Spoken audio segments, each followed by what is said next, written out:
with that, I'm going to introduce our first speaker, Luke Rosen, to tell his story from KIF1A.org's perspective, and really get into the fundamentals of the whys of data collection told through his organization's journey and his daughter's journey. So come on up, Luke.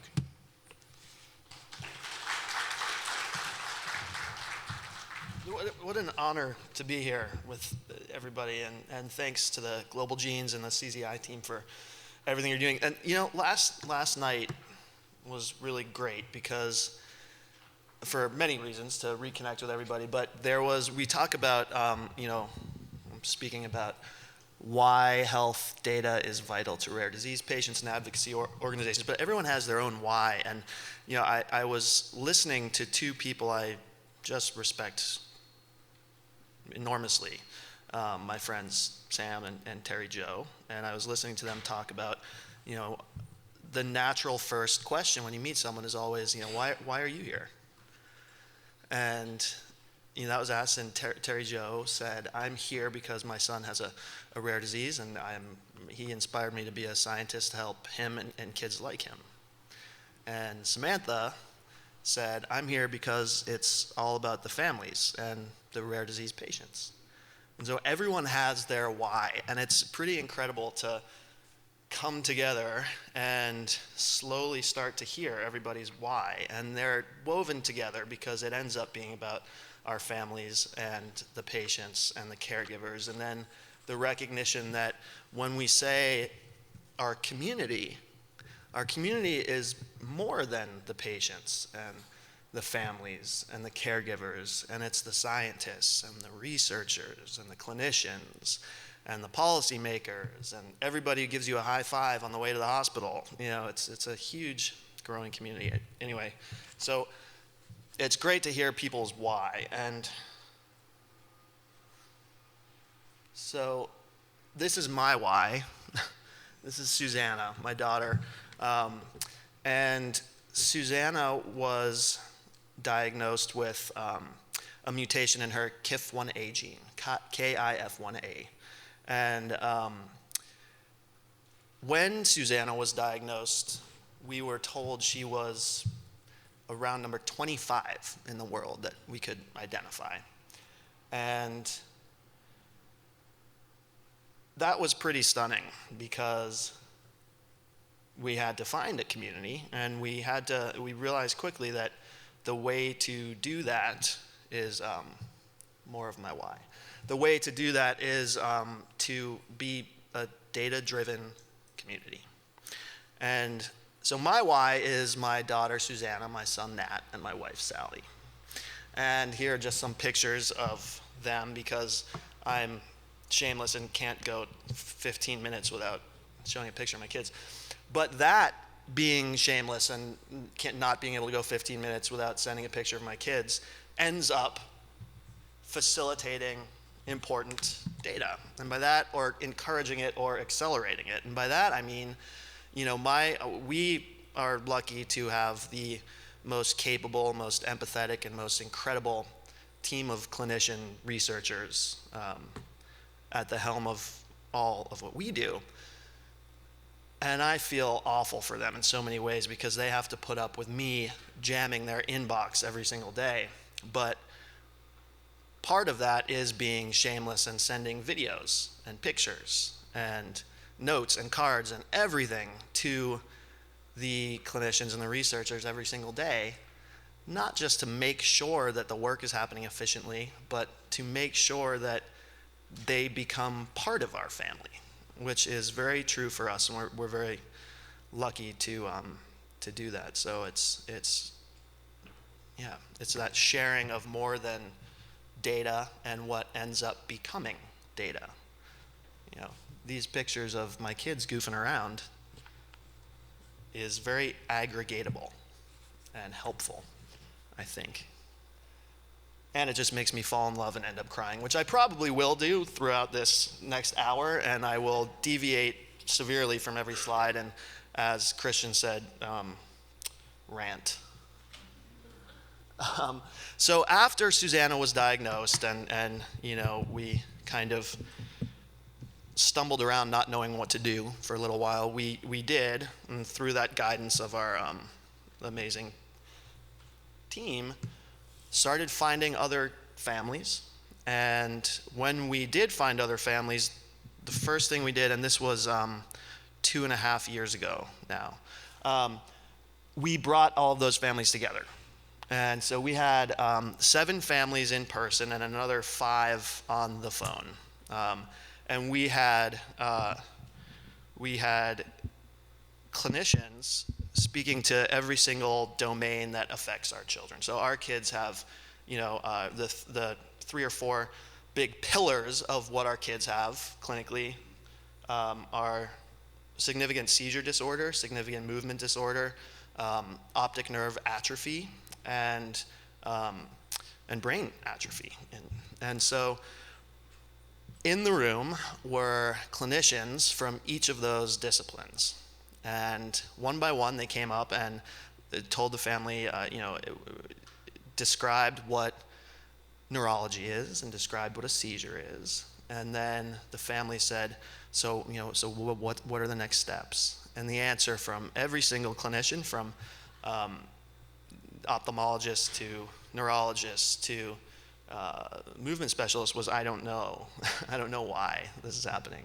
So it became pretty clear that after that first meeting, we had to figure out why, or why research was happening in a inefficient and slow way. So my goal in everything is to make things happen faster. And so these are the pioneers. So we started our natural history study, right, which we just recently enrolled our 125th family, which is pretty incredible because, 3 years ago we knew of 25. So our disease and so many different rare genetic diseases are just growing exponentially. And somebody said recently, and I don't know where they said it or who said it, but it's certainly quotable, right? It's not that these diseases are rare, it's that they're drastically underdiagnosed. Yeah. And so these are our kids who were first in. These are our first families. And these are the most remarkable people I know. And the hard thing about, we talk about registries and natural histories and all that, but the hard thing about, while it's true that our community does grow and we find more kids, registries and communities in many of the people's lives who are in this room don't just grow. We lose kids. And that's hard. But it's important to capture. And so a year later, our amazing team of researchers and clinicians at Columbia, there was an output to all of these meetings and all of these interactions and all of these videos and pictures that we sent every single day. And the output was a poster that Leah Boyle and Wendy Chung published about those first 22. So we started learning about the disease. And in the last year, and we're expanding the natural history study even more because it's different now and it's changing. And how that starts, though, is that every time a new family reaches out, one of our researchers has a 2-hour-long conversation. It's usually the same person. And so it transcends collecting data points or understanding what your Vineland score was, and it turns into understanding what the real meaningful clinical change would be from not just a therapeutic, but from supportive community and how we can change that and how we can help.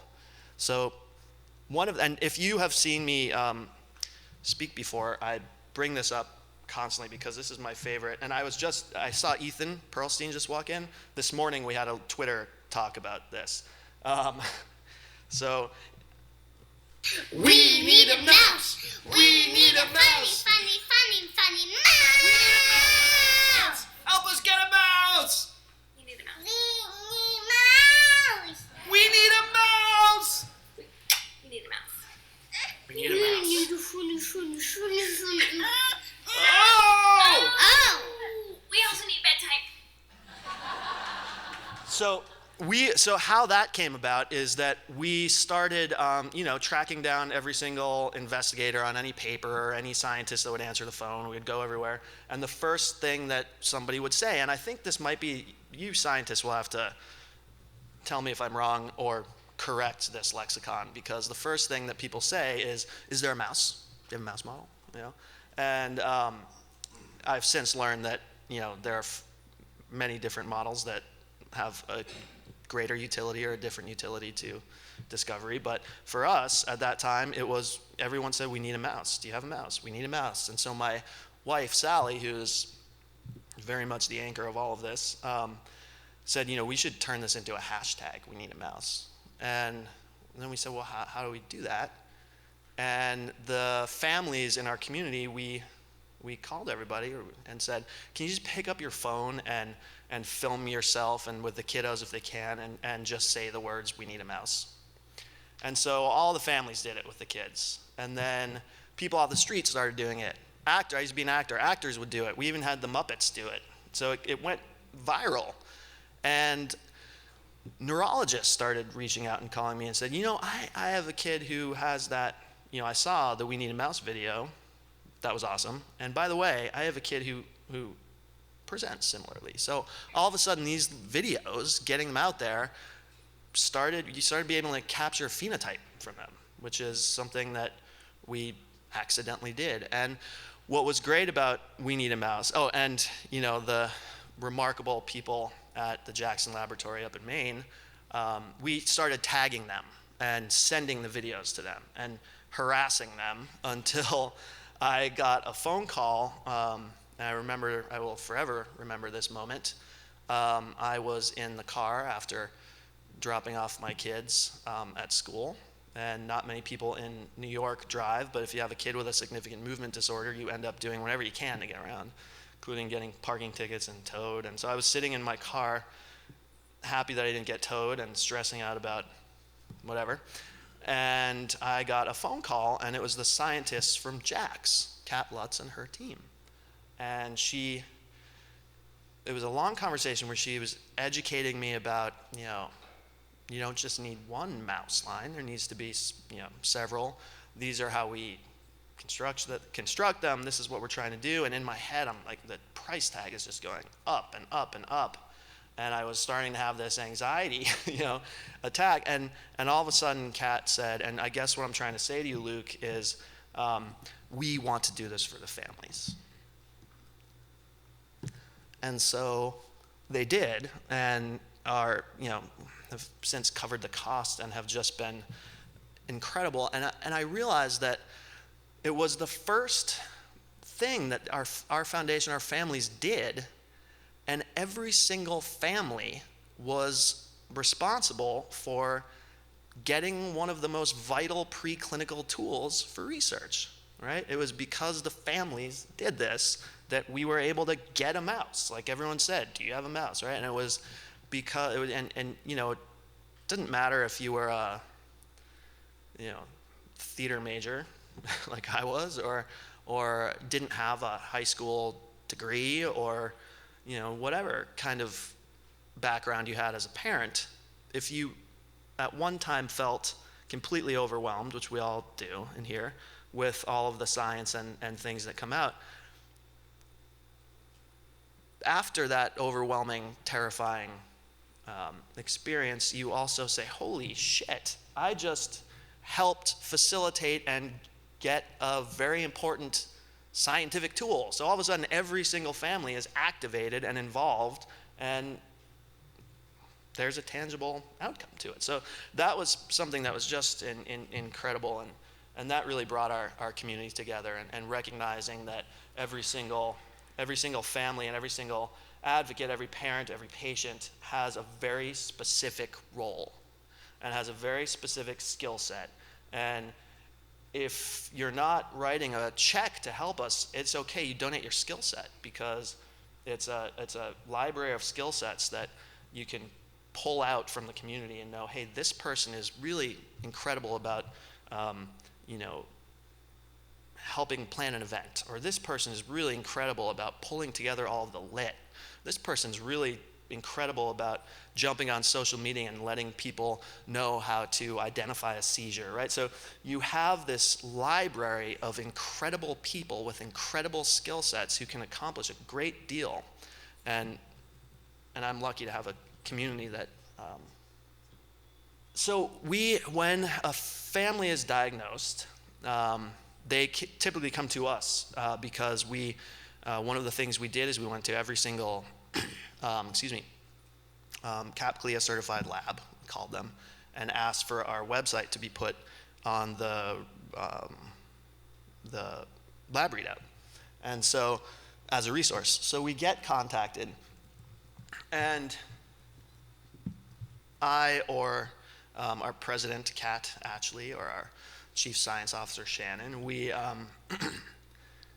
have 5 messages, right? And the first message is, welcome, you're not alone, right? There are 207 of us, you're not alone. And somebody told me this once, whether or not it's true, it made me feel less burdened, and it made me a better parent, because someone told me, you're doing everything right. And I think when I say to people, you're doing everything right, it's because there's no standard. We have roadmaps about,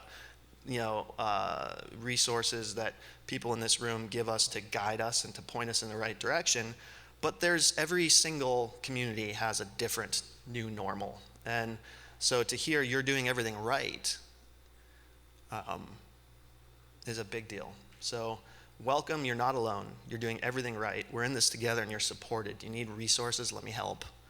Let me point you in the direction of places like Global Genes.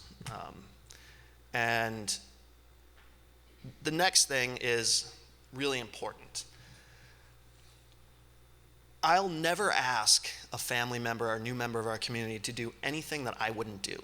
And that includes, downstream, when we do get to understanding therapeutics, engaging with other stakeholders, or talking about your data, or saying, this is my experience, here's what I think a real unmet need is. What a meaningful change isn't my kid getting up and sprinting across the room who has a movement disorder and can't, often doesn't take 2 steps, right? So if a meaningful change for me isn't Susanna getting up and running a marathon, but a meaningful change for me would be Susanna having 25 steps, right? So people knowing that is important, and I would never ask a family to talk about that and to tell us what is truly meaningful to them if we didn't do it ourselves. So everybody in our community is very open about sharing challenges and sharing possible solutions and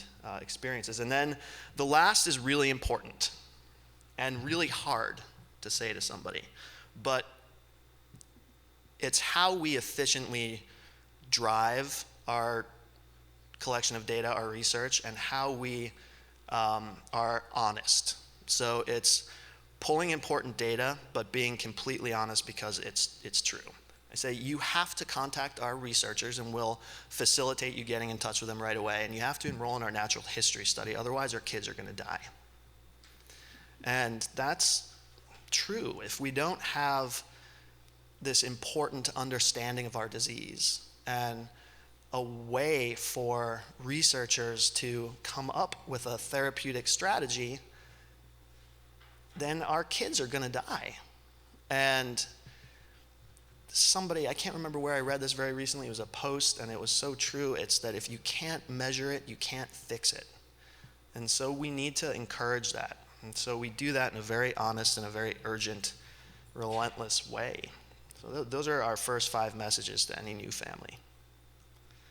And some people have seen these upcoming slides and have even helped me develop them. I've gotten feedback from a lot of you. But we also recognize our responsibility, right? So we have a very specific responsibility, foundations and patients and families and caregivers and advocates. And our responsibility is to efficiently gather those data and put them in the hands of the people who are capable of employing them, right? And so we have a responsibility to activate and to mobilize. And yeah, you know what? It sucks that this was the hand we were dealt, and that instead of doing certain things, our day gets spent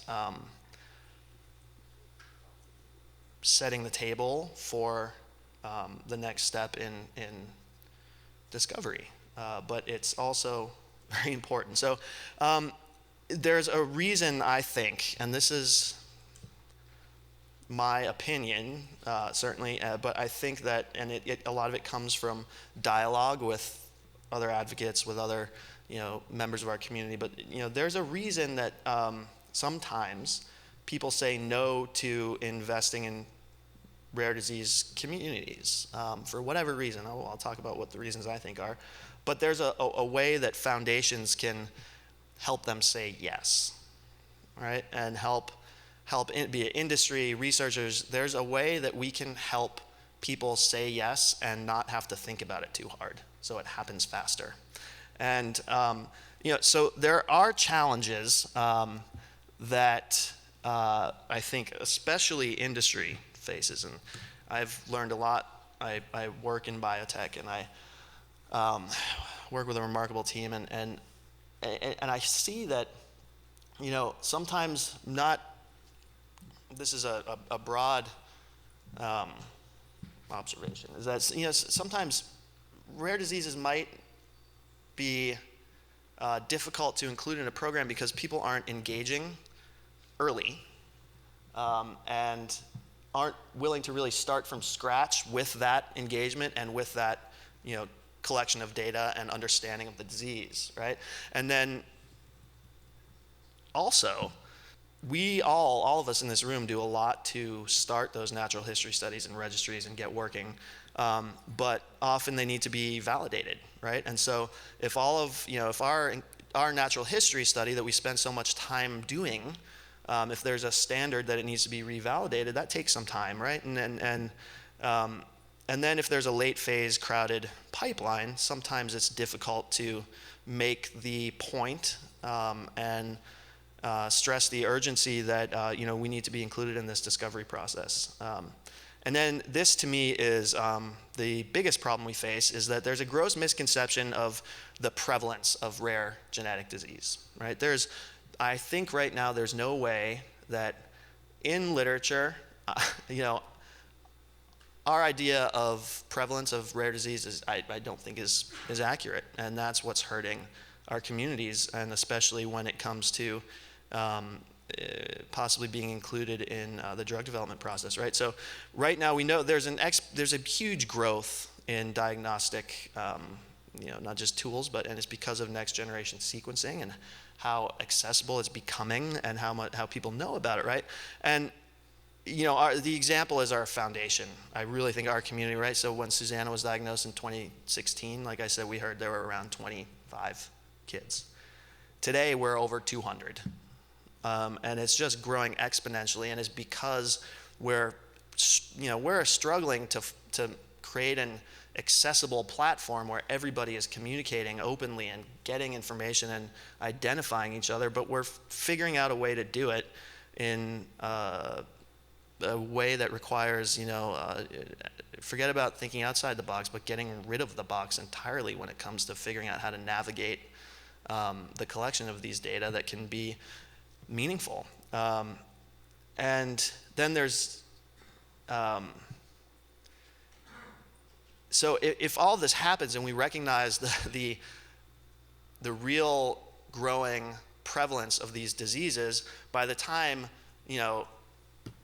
even early stage development of therapeutics is happening, it's a marketable or a very known disease, and there are more people who are going to potentially benefit. So it's important to recognize the exponential growth of rare disease, and how our foundation, and this is all, we don't have ownership over any of this. I hope to share all of this if a foundation or an advocate or anybody would find this useful.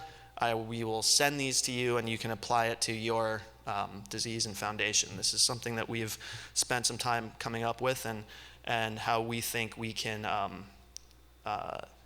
convince people that, not convince people, but let them know that it's an efficient and a fast process because of what we're doing, right?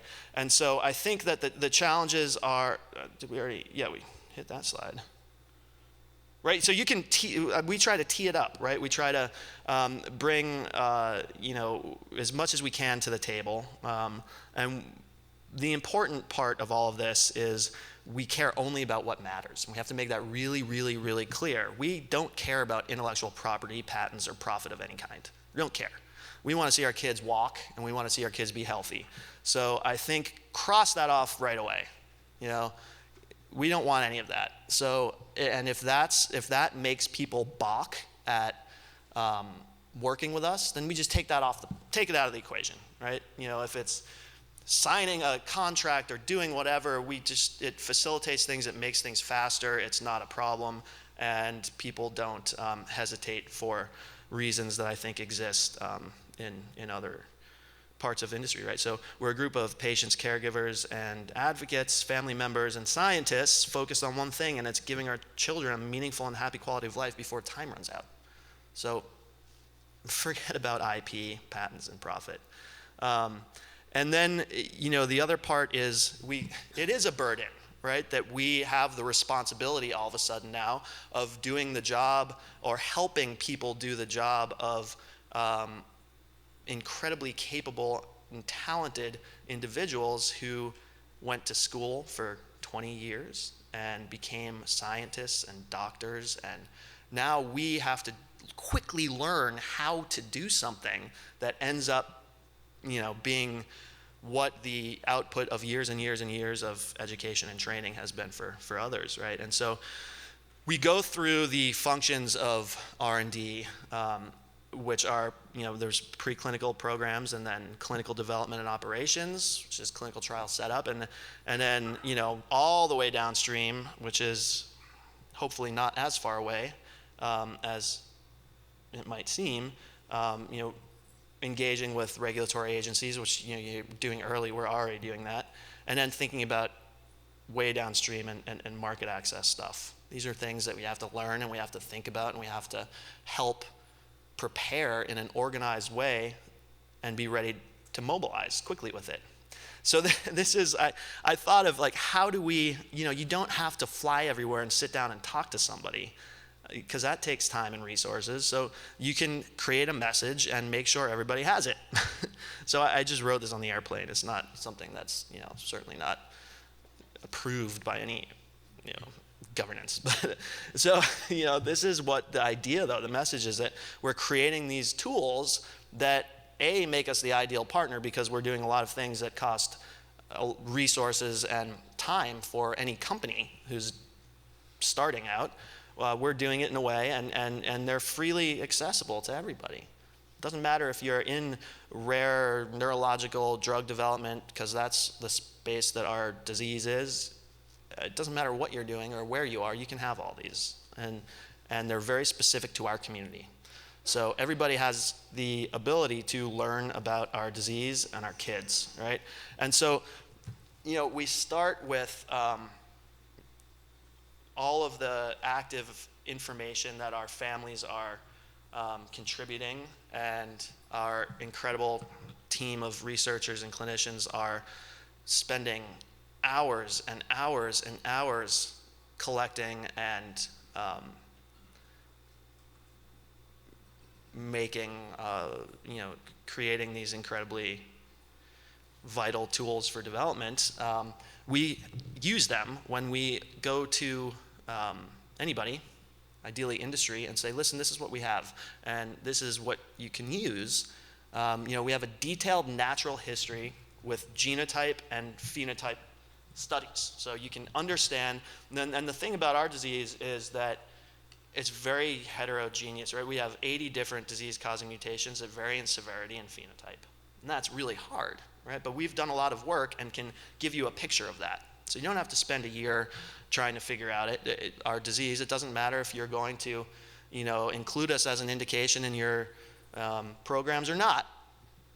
We can show you what our disease looks like, right? And this is hugely important, the difference between de-identified and recontactable, right? So we've set up mechanisms on our website and other ways where anybody in the scientific community or in the broader community can reach out to us and are recontactable, right? So they can, a researcher can, in any part of the world who we've never met or didn't even know is working on KIF1A, can be working on something, look at our website and say, I need to know more about that phenotype, or I need to know more about that clinical presentation. And I see it because on the website, we're very open about showing our kids videos and what's going on with our kids. And so we make it very easy for a member of the scientific community or industry to recontact any family member in our community and talk about the disease. But we also do it in a way that is appropriate and doesn't violate any of the family's privacy. And that's a tricky goal to accomplish, but we think we've figured it out. And a list of the mutations, that's really important. A list of the disease-causing mutations. So families can see if there are other kiddos like theirs, and understand the progression of the disease. And then, of course, animal models and our cell lines of these mutations with diverse phenotype are completely available to the scientific community. And these last two ones are, I think, important throughout the entire research and development process, and that's a rapid response and open dialogue, right, with both the patient community and our researchers and clinicians.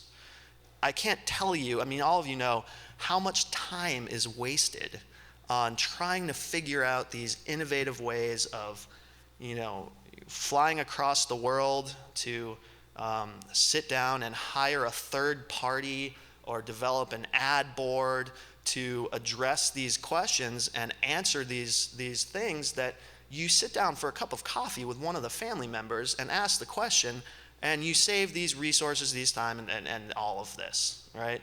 And so it's important to set up a mechanism where somebody who's often, not comfortable with just talking to a family member or patient can quickly, right? Because it saves money, resources, and gets us therapies quicker. And I think that open mode of communication is the primary challenge in rare disease drug development. I really do. So making sure that everybody knows and is reassured that they can have that open dialogue is really important, right? And then readying our community for clinical trial. No matter how far downstream it is, we can take the logistics off the table, right? We can do this for you. We can have this recontactable patient registry ready to go and an accessible mechanism set up for you to use, so you can have rapid enrollment in your clinical trials. We can tell you exactly where the families are to support, efficient feasibility and site selection. We have a center of excellence that has clinical trial experience, significant clinical trial experience in diseases like SMA and many others, right? And they're ready to activate, right? There's not gonna be a long activation process. And then we certainly, through various ways, have very clear, meaningful ideas of what clinical change is and how they should be turned into endpoints and outcome measures. And then again, this is becoming more and more popular in a great way, is communicating with the regulatory agencies, right? And a lot of these are very similar to the open-ended communication we're talking about, but something that gets missed a lot is advocating for a company. Right? So we're not just patient advocates, but if we want to truly streamline the development of therapeutics, we need to advocate for industry. And that seems, so many times that has a feeling of being counterintuitive, but it's not. We need to go to the regulatory agencies and tell everybody that this is a very urgent, unmet need, and this company is working on it. So how can we help? And how can we get our kids access to whatever therapeutic might work? And then, even further downstream, we can help with the next step too. And we do that because if a company is thinking long-term, which is important for companies to think strategically, these are tools that somebody's thinking about. And so if somebody's thinking about it, we should just do it, because we can do it fast and we can do it thoroughly.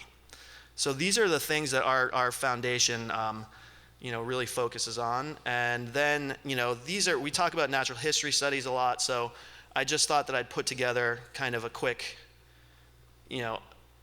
why we do our natural history study, right? And so I think, and again, this is totally my opinion that our foundation and our community has come up with. We think it's really important that there not be a stock or a standard natural history study. It needs to really be tailored to the community. We need to understand the progression of our disease, come up with a clear clinical picture of every single disease-causing mutation, because all the kids are different. And there needs to be a way to understand a disease that has a lot of different complicated elements. And this, to me, is something that we're really focusing on, is to avoid the situation of having to wait for the 15 years or however long it takes to commercialize a therapeutic, right? And how you do that is if we have a really, really, really strong natural history study, that's going to take the arm, or that could take the arm of a placebo, or take the place of a placebo arm in a clinical trial. And I think that there's precedent out there for that. I know there is, and FDA is willing to consider that. So it's really important to make our natural history studies ironclad, because by doing that, we're going to have a clinical trial with an open label extension on the back of it. So kids who could be impacted are going to get to go on drug and stay on drug through commercialization. And that's really important.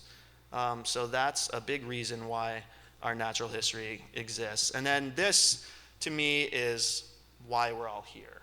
Really is we want to close the circle throughout this entire process, right? So you have the regulatory agency community, the regulatory community, the scientific community, medical, the clinicians and the researchers, the rare disease community, the industry.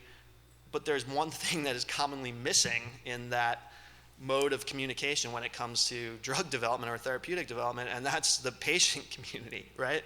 And it needs to be not just central, but it needs to be central in efficient and validated communication, right? So if there's a way to have the patient community at the heart of every single conversation that happens in the process of developing therapeutics, we can leave now, and you've heard me ramble, and we've figured it out, because that's the trick, right? Is to make everybody active, informed, and useful, right? And that you do that by understanding what matters most to the families and how far they're willing to go to get it. I see challenges, right? And the challenges are in rare disease. There's the tools are archaic that we're using to, capture and measure what meaningful change is in our families. How many times have we all taken the Vineland, right? And how it gets me so frustrated and so angry because it's asking questions that don't apply to my child, and it makes me feel terrible and sad that they don't apply to my child. So you're going through this research and this tool that everybody uses to capture data, and it's asking, does your child stand up, run across the room, put on socks, and tell you about their day? No, my kid doesn't, and I need to that's not going to help us right now. Can you ask questions? We need to figure out a way to ask questions that are clinically meaningful for our community. And then there's bandwidth, and that goes to what we were mentioning, right? There needs to be an accessible platform for people to enter these data, right? There needs to be a way that we can not just, it needs to be easy for the families, and it needs to be consistently happening and digital and accessible to everybody, because right now all of our foundations are, paying this, one or two people who are incredibly dedicated but don't have the bandwidth to spend all day having 2-hour conversations with new families, right? And so listen, we're in 2019. We got to figure out a way for families to enter their data and have them be clinically meaningful in a way that is appropriate and quick. It's out there. We can do it, And so I think I haven't quite identified the bottleneck about why it's not happening right now. And I think that a lot of what we're doing here is trying to answer that question, and I'm again, honored to be involved in that conversation. So, and this slide I use a lot, and for me, it's what motivates this whole process. Is when we go from thinking about a gene like this to thinking about a gene like this. And if that's the context that the scientific community and our researchers are working off of, everything's going to move faster, because we're all humans and we're all incredible people at the core. And if we know that our kids are the reason everybody's doing this, and the why that Sam and Terry Jo talked about, the why is our kids and other kids like them, and the families. And so if we're all thinking about the why of why we're collecting these data, then things are going to happen faster. Key takeaways. I didn't do this slide, so I don't even know if it's... Yes, it is. These are hopefully elements that you will take away from this conversation. So yeah, partnerships with researchers are powerful and important. If they're open to, I would insert a word there, proofreading, I don't know, but it is appropriately, accessibly, and safely, right? So if we can do that, sharing data in a way that's accessible, streamlined, and safe, and we've figured it out. And then all the things we talked about, right? The importance of natural history studies and how families can really play an active role in all of this. And so thanks for listening, because I go on and on and on, and I can't believe that I went through each slide and didn't deviate horrifically. So thank you. I hope we can have a lot of questions.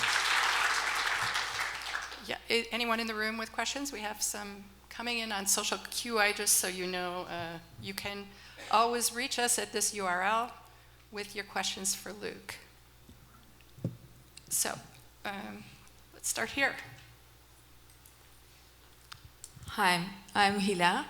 I'm an Israeli physician, and the fabulous talk, a lot of questions. So about the participatory file, we may have some news because it's out there for a while. It's not a problem doing it, but no one is doing it.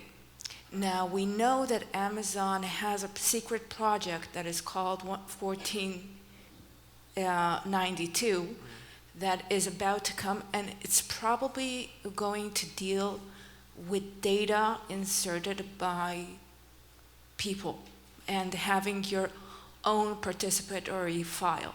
So this might be an answer there. We don't know yet.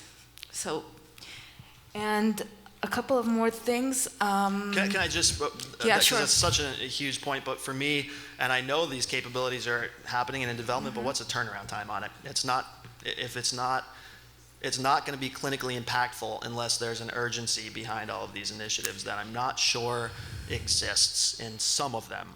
In some of them, absolutely, and these companies are brave innovators who are doing everything they can. But in some, I think there's these capabilities that are not being urgently executed. So I can speak with you about it. There are a couple of ways tackling this now. Within the U.S., it's a bit of a problem, but globally, it's better. Another thing that clinical scales like Vinland, I think maybe you should use the ABC, which is more functional and can be applied, throughout It's just the an ages. example, but yeah. Yeah. Okay. Thank you for that. Thank you. Yeah. Thank you. We have a question from the audience, which is, what is your biggest challenge to getting people to understand why they should participate in research? How do you address it? The biggest challenge is it depends on what part of the diagnosis you're in, right? Because the biggest challenge is understanding the reality of our disease, and understanding that if we don't do this right away, and it's different for every disease. I should have started by that. It's different for every disease. We know that our disease is a neurodegenerative disease where things get worse and worse and worse every single day. And the challenge is making sure that every family understands that and knows that if they don't enroll in these studies, we're not going to discover treatment. So how vital it is to do that. And it's hard to tell somebody that our kids could die. We have another question here. Hi, Steve Grossman from adcy5.org. Couple questions. You paint a very good picture of all your collaborators and your researchers working together. Can you, actually two questions, can you comment on some of the challenges you have faced in getting all on the same page? Because I think we all know that doesn't always happen. No, it doesn't, yeah. And the other thing is, in terms of your natural history study, is there any comments you have on it being prospective or retrospective or both, or some of the thought that went into setting that up? Yeah, so great question, Steve. The research challenges, I mean, we all have our stories of research challenges. I have one recently, though, is that we spend a lot of time and resources figuring out what we need to accomplish and how we need to accomplish it. And recently, a paper came out about KIF1A. There aren't too many, right? And somebody who I've since known to meet and be an incredible scientist, but this is partially part of the problem, reached out and said, your foundation was a big part of our inspiration to do this. I said, this study took a year. I'm just hearing from you now after you've published. You're publishing about disease models that we've spent our lives trying to execute, but you've had them and are working on them. It would have been great if you picked up the phone, because we're very public about what we're trying to accomplish. We need a mouse. Everyone knows that we're working on honing in on specific mutations on our models, right? And if somebody's out there working on it and saying that if our organization really is inspiring this science, we got to know about it, because we could have allocated our resources and our time to something else that we need. So not knowing what people are working on for whatever reason is a big challenge. Yeah. Does that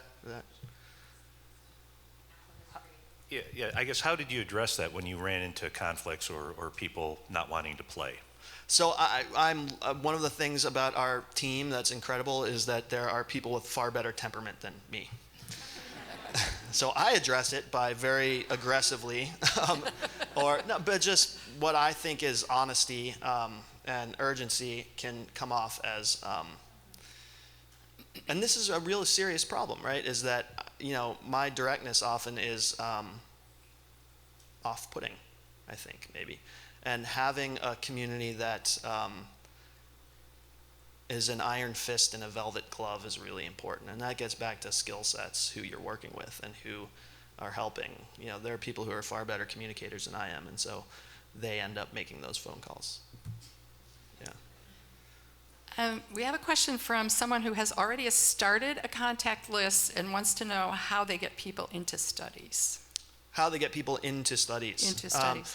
It starts with the people at the helm of the study, right? So you can't get people into a study that doesn't have investigators who are organized and inspired. And so I think that the first step is, it would be hard to talk about getting into a study that doesn't have scientific leadership, right? So if there's not a model set up, there's nothing to enroll in.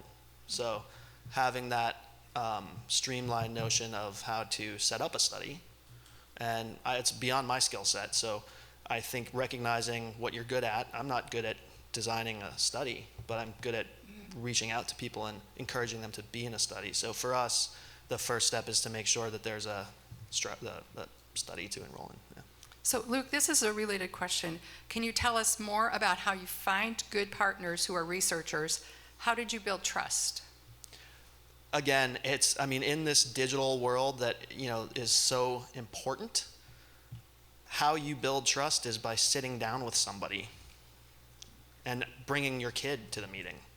Our kids who have these debilitating diseases play a significant role in inspiring research and making sure it's done correctly, because I've talked to Ethan about this too, is that, when I go to sit down with somebody who I'm hoping that will work on KIF1A, it's vital to sit down with them and to say, look, if you're going to tell me you don't have the resources or time to work on this, don't tell me. Tell Susanna and the kids who the rest of the scientific community are considering working on this for. Yeah. Here's something that I think we can all identify with. How did you learn all of this so fast? Again, and I feel like my default is always to say, because I was lucky enough to have the right doctor.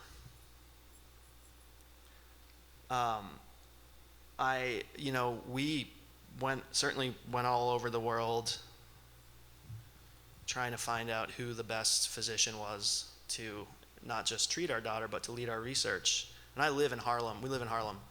And it was right around the corner at Columbia. It was Wendy Chung. And she doesn't just treat our children or lead our research. She takes on the burden of educating every parent as much as they want to be educated. And I wanted to be educated a lot. And so I asked for help. And we were lucky enough to have Wendy and Leah and that entire team not just willing to do the work, but to educate the new community of scientists. Okay, anyone in the audience have a question?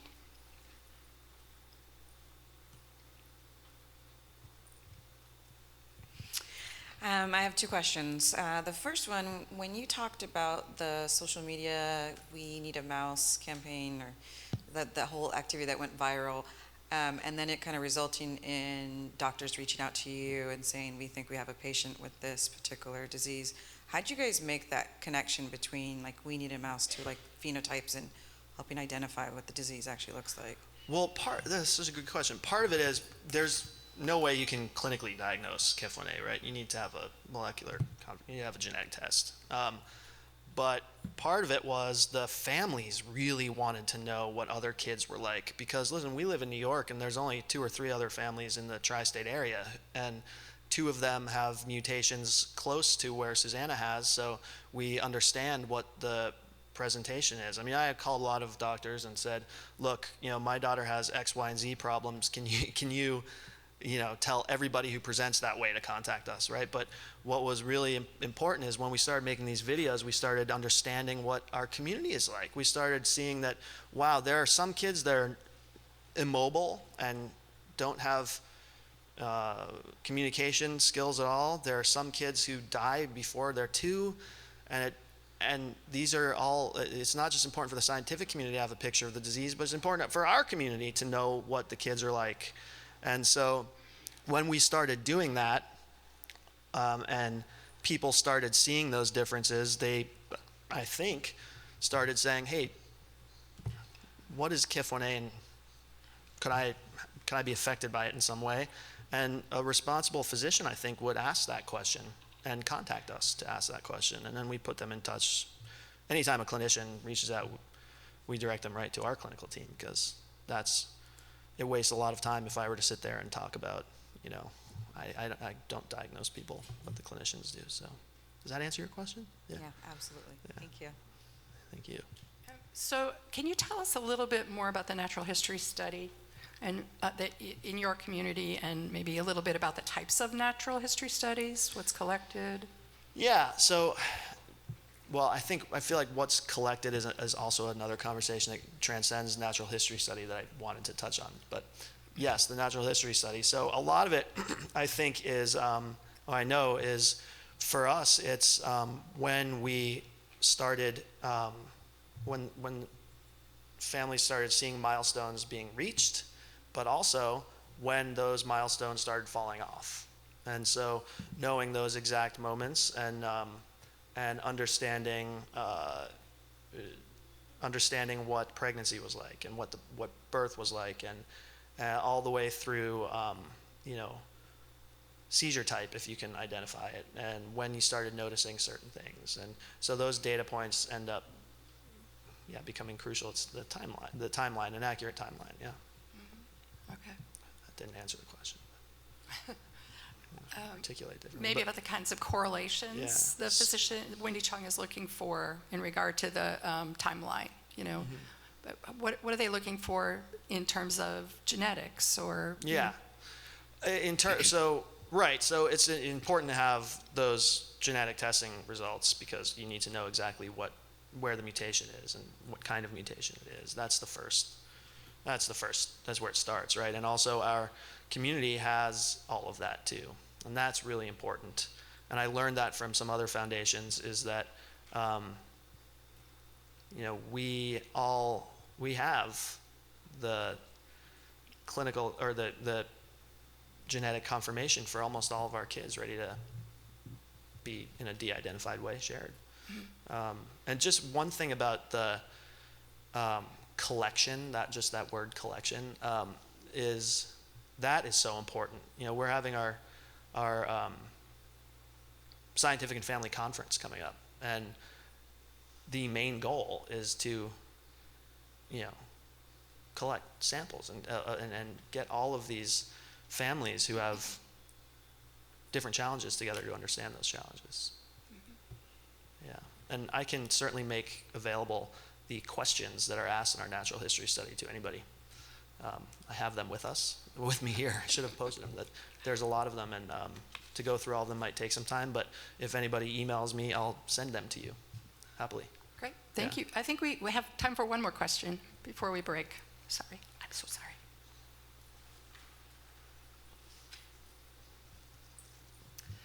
Hey, I'm Terry Jo Bichelle from a newly forming nebulous organization called Combined Brain.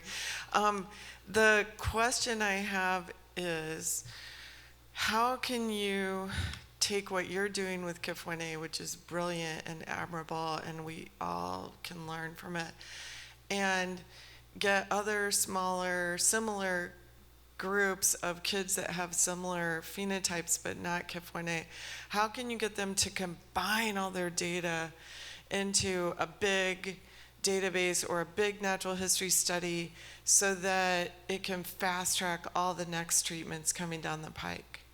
That's a great question. I think the answer is we can't right now. I don't think there's a mechanism that exists to completely do that in a way that is going to be efficient and useful. So that's, one of my first answers is a Google Doc. These ways of us doing it ourselves, but I don't think there's a way to have a big bucket of data that is going to be quickly clinically impactful, right? I know where lots of people with many more skills than I am are working to develop that. Some of them might exist, but for me, they're not on my radar because I don't see a fast clinical outcome. And that's selfish of me, because I'm solely working on things that will happen efficiently and fast. And I don't think there's that mechanism that exists yet, Terry Jo. I know, do you? We need that. That's the unmet need, right? Is having that. We don't have that. Yeah, Yeah. thanks. Thank you. I love you, Terry Jo. You're such an important part of. Thank you so much. We have about a 15-minute break, and we'll be back learning more about clinical outcomes. Thank you, Luke.